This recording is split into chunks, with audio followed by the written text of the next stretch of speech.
नमस्कार साथियों, जय हिंद। आज मैं आपके सामने लेकर के आया हूँ मेंसुरेशन के कुछ इंपॉर्टेंट क्वेश्चन जो आपको डायरेक्ट सीईटी या यूपी पुलिस में देखने को मिल सकते हैं। साथियों, आप इनको हल करते हैं। पहला क्वेश्चन देखिएगा, 10 metre into 10 metre by 5 metre की विमा वाले कमरे में रखी जा सकने वाली सबसे बड़े खंभे की लंबाई। साथियों, जो भी खंभे की लंबाई होती है ना, अगर सबसे बड़ा रखा जाता है, इसका मतलब आपको इसमें विकर्ण ज्ञात करना है। इसमें क्या ज्ञात करना है? विकर्ण। और जो घनाभ का विकर्ण होता है ना, वो क्या होता है? अंडररूट में L square plus B square plus A square. ठीक है, तो आप यहाँ पर देखोगे 10 का वर्ग प्लस 10 का वर्ग प्लस 5 का वर्ग। यहाँ से आपका आएगा 10 का वर्ग 100 और 10 का वर्ग फिर 100, 100 100 200, 200 और 25 225। क्या आएगा? 225 आएगा। 225 का वर्गमूल क्या आएगा? 15। तो 15 आ जाएगा इसका करेक्ट आंसर। ऑप्शन क्या आ जाएगा? डी। बिल्कुल एकदम शानदार क्वेश्चन साथियों, सारे प्रीवियस क्वेश्चन है। अगला क्वेश्चन, एक घनाभ की भुजा 3:4:5 के अनुपात में है और इनका आयतन कितना है? 480 घन सेंटीमीटर इकाई है। तो सबसे बड़ी और सबसे छोटी भुजा के बीच अंतर ज्ञात कीजिए।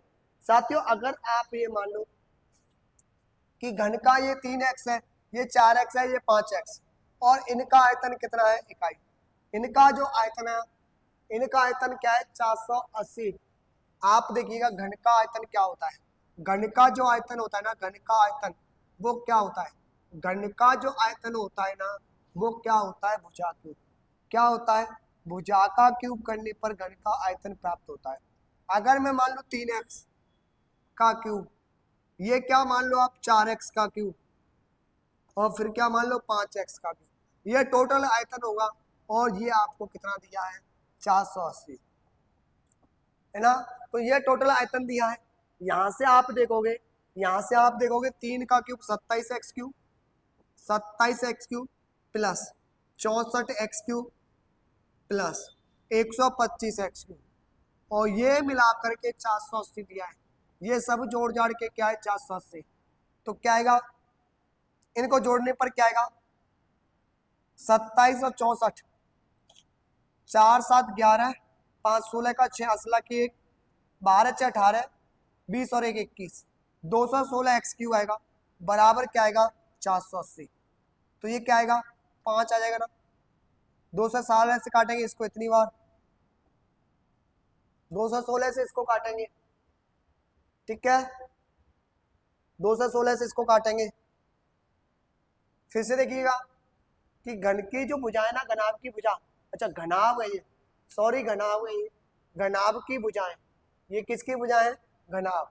तो घनाभ की भुजाएं, तो घनाभ का आयतन देखिएगा, घनाभ का आयतन, घनाभ का आयतन क्या होता है? घनाभ का आयतन होता है लंबाई गुणा चौड़ाई गुणा ऊंचाई। ये होता है ना घनाभ का आयतन, लंबाई गुणा चौड़ाई गुणा ऊंचाई। अब आप देखिएगा, ये 3x है, ये 4x है, और ये कितना है? 5x, और ये बराबर में कितना दिया है? 480। यहां से देखिएगा 4 से काट दीजिएगा 120, 5 से काट दीजिएगा 24, और ये काट दीजिएगा 8। तो एक्स क्यू, एक्स गुणा एक्स गुणा x, x Q, x Q की वैल्यू 8 आएगी। तो एक्स का मान क्या आएगा? 2। एक्स का मान यहाँ पर 2 आ गया। आपसे सबसे बड़ी और सबसे छोटी भुजा के बीच अंतर पूछा है। आपसे सबसे छोटी भुजा और सबसे बड़ी भुजा के बीच अंतर, तो अंतर कितना आ गया? ये 3 है, ये 5 है, तो अंतर कितना आएगा? बड़ी भुजा और छोटी भुजा के बीच में जो अंतर आएगा ना, ये कितना है? 5x है, ये कितना है? 3x। इनके बीच में जो अंतर आएगा वो 2x आएगा, और x का मान क्या है? 2। करेक्ट आंसर क्या आएगा? 4 इसका करेक्ट आंसर आएगा। ऑप्शन नंबर डी इसका करेक्ट आंसर आएगा। चलते साथियों अगले क्वेश्चन पर। एक घनाभ का कुल पृष्ठीय क्षेत्रफल 4200 सेंटीमीटर स्क्वायर है और घनाभ की लंबाई और चौड़ाई और ऊंचाई इतनी है। तो घनाभ की ऊंचाई ज्ञात कीजिए।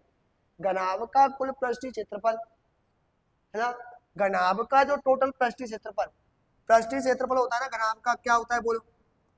घनाभ का पृष्ठीय क्षेत्रफल होता है ना, वो क्या होता है? 2 LB BH और HL, 2 गुणा लंबाई चौड़ाई प्लस चौड़ाई गुणा ऊंचाई प्लस ऊंचाई गुणा लंबाई। ये होता है घनाभ का पृष्ठीय क्षेत्रफल, जो कितना दिया है 4200। इसकी जो वैल्यू दी है ना वो 4200 दी है। लंबाई कितनी है 15 और चौड़ाई कितनी है 16। लंबाई कितनी है 15, चौड़ाई कितनी है 16, ये 16 गुणा x हो जाएगा।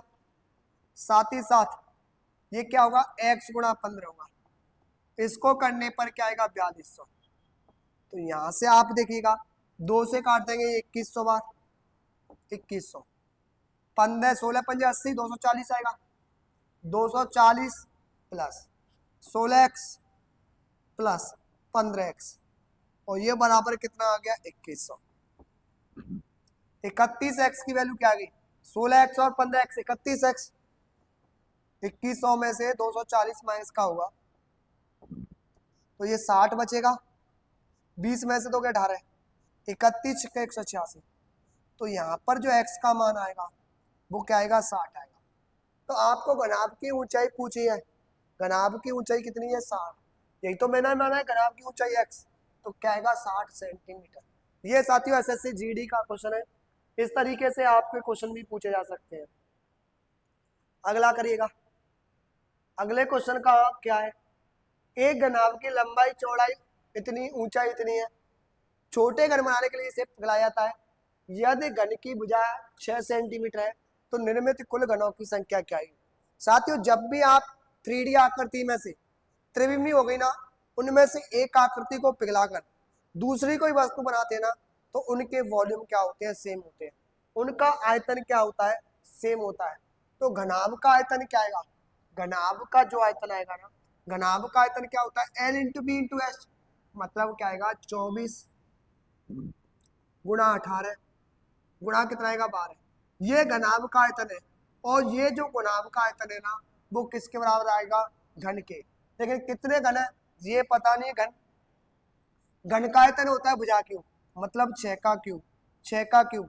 तो ये जा करके 6 का क्यूब यहाँ से बट्टे में हो जाएगा 6 गुणा 6 गुणा 6, आएगा क्या 4 3 2, क्या आएगा 4 3 2 बार कटेगा तो 4 3 12 दूनी 24। कितने घन बन जाएंगे 24, 24 इसका करेक्ट आंसर आएगा। 24 मेरे लाडलो करेक्ट आंसर आएगा। बिल्कुल साथियों, एक बार सभी अगर आप लाइव पढ़ना चाहते हो तो चैनल को सब्सक्राइब कर दीजिएगा, साथ ही साथ बेल आइकन को दबा दीजिएगा और सही तरीके से क्लास को लाइक कर दीजिएगा। सभी एक बार क्लास को लाइक भी कर दीजिएगा। साथियों क्लास को बढ़ने में मेहनत लगती है। एक बेलन की ऊंचाई को अब परिवर्तित रखने पर उसकी त्रिज्या को 20% बढ़ाया जाता है। आयतन में कितने परसेंट की कमी होगी, वृद्धि होगी। जो आयतन होता है ना, आयतन होता है, आयतन क्या होता है, बेलन का जो वॉल्यूम होता है ना वो क्या होता है पाई आर स्क्वायर एच। बेलन का आयतन क्या होता है पाई आर स्क्वायर एच। अब आप क्या कर रहे हो, ऊंचाई को कांस्टेंट रख रहे हो, ऊंचाई को कांस्टेंट रख रहे हो। पाई आपका कांस्टेंट होता ही है, पाई क्या होता है कांस्टेंट होता ही है। इसका मतलब आर की डिपेंड करेगा, आर स्क्वायर पर क्या डिपेंड करेगा वॉल्यूम करेगा। आर क्या हो गया 20% बढ़ा जाता है। 20% कितना हो गया 1/5, 5 से 6 हो गया। आर का रेशियो ये आया है ना 5 से 6, तो आर स्क्वायर क्या आएगा 25 से 36 आएगा। 5 का वर्ग 25, 6 का वर्ग 36, तो कितना बढ़ गया, कितना बढ़ गया ये 11 बढ़ गया। कितना बढ़ गया 11, कितने पर 25 पर। परसेंट में ये कितना बढ़ गया 44, 44% इसका करेक्ट आंसर आएगा। 44% इसका करेक्ट आंसर आएगा। मतलब ऑप्शन नंबर जो बी है ना वो आपका करेक्ट आंसर है। ठीक है साथियों, आगे चलते हैं।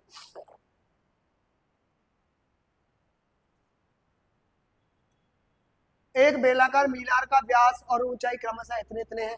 8 रुपए वर्ग मीटर से इसके वक्र पृष्ठ को रंगीन कराने का लागत क्या है। साथियों इसका जो रंगीन कराने का खर्चा आता है ना, इसका जो वक्र पृष्ठ होता है वो क्या होता है, बेलन का वक्र पृष्ठ क्या होता है 2πr/h। बेलन का वक्र पृष्ठ क्या होता है 2πr/h। इसका व्यास दिया 10 मीटर, मान रखिएगा 2, पाई का मान क्या आएगा 22/7 आएगा ना। अगर बात करें अगर इसका व्यास 10 है तो ऊंचाई क्या हो जाएगी 5। व्यास का आधा क्या होती है त्रिज्या होती है 5 हो जाएगी, ठीक है। और ऊंचाई क्या हो गई, ऊंचाई 21 हो गई। ये इसका क्या हो गया वक्र पृष्ठ का क्षेत्रफल आ गया। लेकिन हमें क्या पूछा है, खर्चा पूछा है, हमें क्या पूछा है, खर्चा। तो इसको 8 से और गुणा कर दीजिएगा, इसको 8 से गुणा और कर दीजिएगा, 7 से काटेंगे 3 बार, 22 44 5 220, 660 अट्टे 5280, क्या आएगा, 5280 रुपए आ जाएगा। ऑप्शन नंबर क्या आ जाएगा, डी इसका करेक्ट आंसर है। डी जो है ना इसका करेक्ट आंसर। अगला क्वेश्चन देखते हैं। यदि समान आयतन के दो लंबवर्ती सिलेंडरों की त्रिज्या का अनुपात क्या है, 3:1 है, तो ऊंचाइयों का अनुपात क्या आएगा। साथियों जो आपका बेलन होता है ना उसका आयतन समान है। पहले का आयतन क्या आएगा, पाई आर स्क्वायर एच, आयतन क्या हो गया, समान हो गया, ठीक है। वॉल्यूम कैसा है, समान, वॉल्यूम दोनों का कैसा है, समान है। यहाँ पर पाई कैसा होगा, कांस्टेंट होगा ना, पाई कैसा होगा, कांस्टेंट होगा। इसका मतलब जो ऊंचाई हो गई ना वो किसके समानुपाती होगी, 1/r²। ऊंचाई वो त्रिज्या के वर्ग के व्युत्क्रमानुपाती आएगी, त्रिज्या का वर्ग आएगा ना उसका व्युत्क्रमानुपाती आएगी। तो आप देखिएगा ये क्या आएगा, एक, ये क्या आएगा, 3 का वर्ग कितना आएगा, 9, 9:1 आएगा, है ना। त्रिज्या का स्क्वायर क्या आएगा, अरे 3:1 है ना, त्रिज्या क्या है, 3:1 है, तो आर स्क्वायर क्या आएगा, 9:1 आएगा। अगर इसका 9:1 है तो ऊंचाई क्या आएगी, इसका उल्टा आएगी। 9:1 का उल्टा क्या आएगा, 1:9 आएगा। ऑप्शन कौन सा आएगा, सी।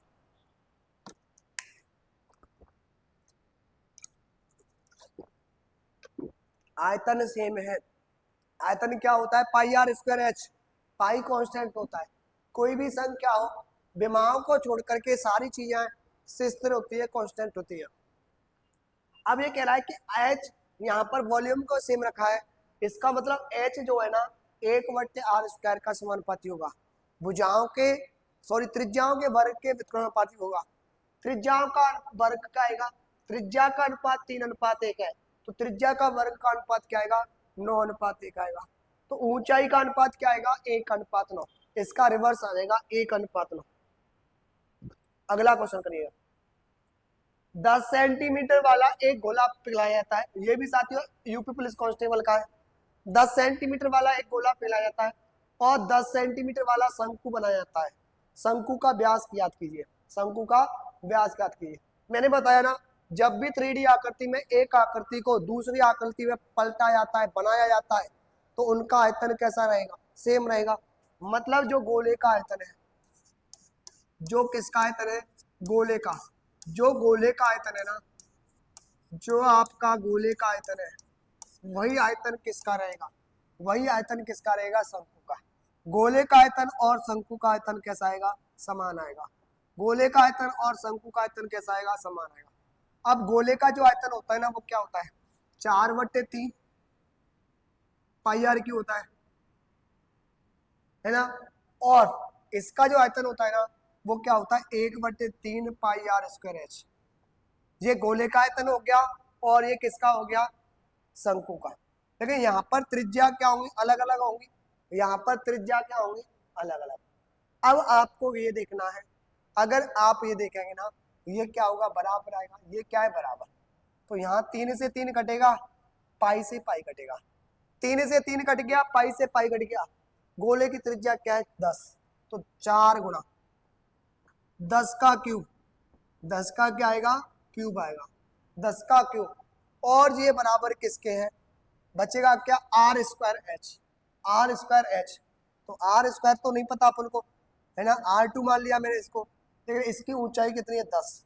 अब आप देखिए 10 से 10 कट जाएगा, ये कितना आएगा, ये कितना आएगा, 400, क्या आएगा, 400। इसका मतलब R2 स्क्वायर कितना होगा, 400 आएगा। तो R2 कितना आएगा, इसका वर्गमूल 20 आएगा। मतलब इसकी जो त्रिज्या है ना, इस शंकु की जो त्रिज्या है वो कितनी आएगी, 20। लेकिन इसका व्यास पूछा है, इसका व्यास पूछा है, व्यास त्रिज्या का डबल आएगा, इसका मतलब 40 सेंटीमीटर आएगा। एक बार फिर से समझिएगा, शानदार क्वेश्चन है ये।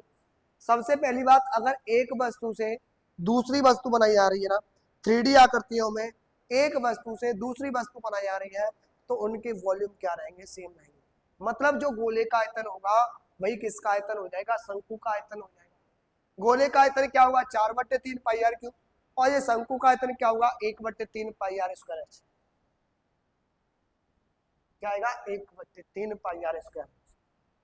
ठीक है, अब आप ये देखोगे 3 से 3 कट जाएगा, पाई से पाई कट जाएगा, तो 4 आर क्यूब। आर यहाँ पर कितना है, गोले की त्रिज्या कितनी है 10, और शंकु की आपको पूछिए, लेकिन शंकु की ऊंचाई 10 दी है, यहाँ 10 से 10 कैंसिल हो जाएगा, आर स्क्वायर कितना आएगा 100 चौको 400 आएगा।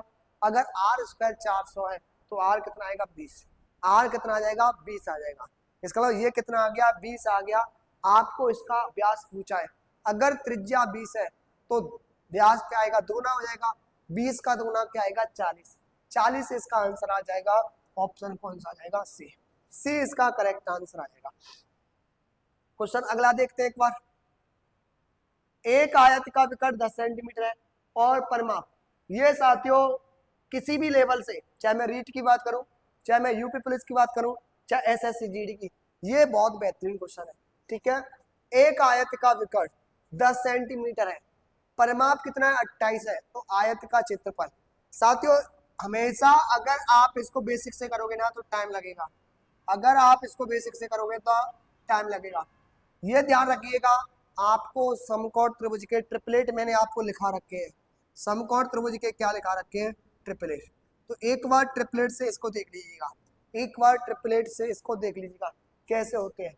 अगर ये 10 है, परिमाप कितना है 28, पूरा 28 है, इसका इनका योग कितना बैठेगा 14, भाई 14 ये होगा और 14 ये होगा, क्या होगा 14 ये होगा, 14 ये होगा, तो ट्रिपलेट लगाइएगा, ऐसा ट्रिपलेट इनका योग 14 आ जाए और विकर्ण 10 आ जाए, तो कौन सा ट्रिपलेट आएगा 6 8 10, क्या आएगा 6 8 10, इसका मतलब एक भुजा 6 होगी, एक भुजा 8, आप इसको बेसिक से करेंगे तो टाइम लगेगा।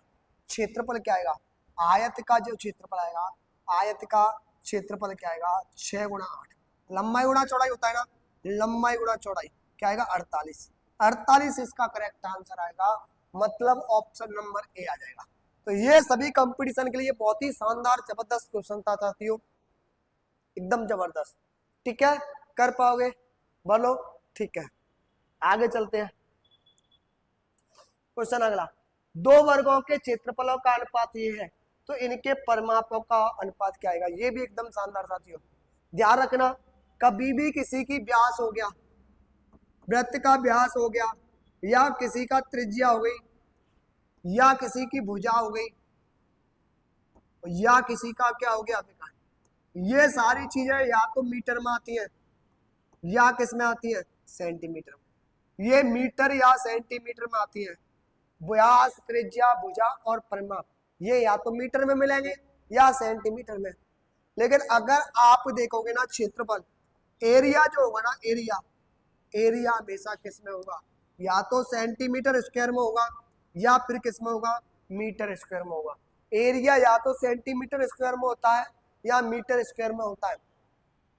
लेकिन बात करें इनके आयतन की, क्या आयतन की बात करें तो आयतन क्या होता है, आयतन किस में होता है सेंटीमीटर क्यूब में या मीटर क्यूब में। तो आपको ये रिलेशन आने चाहिए, वैसे कर लिया जाए, क्षेत्रफल का अनुपात कितना दिया है 16:9, अगर स्क्वायर का मान 16 है तो आप सबसे पहले इन पर जाइएगा, तो ये क्या आएगा, इसका वर्गमूल 16 का 4 आएगा, 9 का 3। अगर इसने भुजा का या इसका परिमाप का पूछा है तो ठीक है, इसमें परिमाप को लिख लीजिएगा, इसमें क्या लिख लीजिएगा परिमाप, तो ये कितना आएगा 4:3 आएगा, क्या आएगा 4:3। लेकिन इनके आयतन का अनुपात पूछा है ना, तो इसका क्यूब कर दीजिएगा, 4 का क्यूब और 3 का क्यूब, तो 64 क्या आएगा 27। इस तरीके से आपको याद रखना है। ठीक है, अगर आपको कोई भी चीज दी है ना, अगर आयतन दिया है तो भी पहले भुजा या परिमाप या विकर्ण या व्यास निकालिएगा, तब जाकर के क्षेत्रफल पर आइएगा, या फिर आपको क्षेत्रफल दिया है तब भी ये पहले निकालना पड़ेगा, उसके बाद ये निकालिएगा। अगर आपको ये कंसेप्ट पता है ना तो आप क्वेश्चन को हवा में उड़ा दोगे। तो ये क्या आएगा 16:9, क्षेत्रफल का अनुपात 16:9 है, तो परिमाप का क्या आएगा 16:9 का क्या आएगा 4:3, क्या आएगा इसका आंसर 4:3 जाएगा, ये आंसर आएगा, इसमें ऑप्शन में नहीं दिया है आपको, 4:3 करेक्ट आंसर आएगा। ठीक है, अगला देखते हैं। एक आयत का क्षेत्रफल इतना है और लंबाई चौड़ाई के 3 गुना है। परिमाप ज्ञात कीजिए, परिमाप ज्ञात कीजिए। साथियों इसका एक तो लंबाई होगी, आयत की क्या होगी लंबाई, और ये होगी चौड़ाई। लंबाई चौड़ाई का 3 गुना है, मतलब ये x मान लिया, ये 3x माना जाएगा, तभी तो लंबाई चौड़ाई का 3 गुना होगी। अगर इसको आप x मान लोगे तो ये 3x आएगा। इसका जो क्षेत्रफल दिया है ना वो कितना दिया है, 27 मीटर स्क्वायर। 27 मीटर स्क्वायर दिया है, तो आप 3 से काटोगे 9 बार, एक्स स्क्वायर क्या हो गया 9, तो x क्या आएगा 3 आएगा, x क्या आएगा 3।